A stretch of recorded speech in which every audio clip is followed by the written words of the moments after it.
আবারও মেজাজ হারালেন দেশসেরা অলরাউন্ডার সাকিব আল হাসান। নিজের ক্রিকেটীয় ক্যারিয়ারে ব্যাটে বলে ধারাবাহিকভাবে পারফরমেন্স করে সুনাম কুড়িয়েছেন তিনি। তবে ভিন্ন ভিন্ন কারণে প্রায় সময়ই হয়েছেন সমালোচিত। চলমান ডিপিএলে শেখ জামালের জার্সিতে মাঠ মাতাচ্ছেন সাকিব। সোমবার খান সাহেব ওসমান আলী স্টেডিয়ামে প্রাইম ব্যাংক এবং শেখ জামালের ম্যাচে মেজাজ হারিয়ে ভক্তকে চর মারতে যান এই তারকা ক্রিকেটার। ম্যাচ শুরুর আগে মাঠের পাশে প্রাইম ব্যাংক কোচ সালাউদ্দিন এবং শেখ জামাল ধানমন্ডি ক্লাবের কোচ সোহেল ইসলামের সঙ্গে কথা বলছিলেন সাকিব। এ সময় হঠাৎ সেলফি তুলতে যান এক ভক্ত। সাকিব মানা করলেও তা শুনেননি সেই ভক্ত। আর তখনই মেজাজ হারান সাকিব।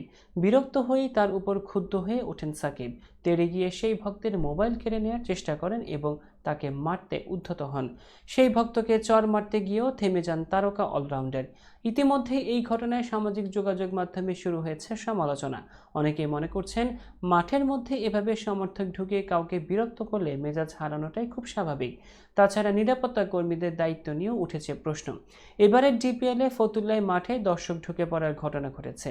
খেলোয়াড় বেশে ওই সমর্থক এলে নিরাপত্তা কর্মীরাও দ্বন্দ্বে পড়ে যান এই ভেবে যে তিনি আসলে খেলোয়াড় নাকি ভক্ত।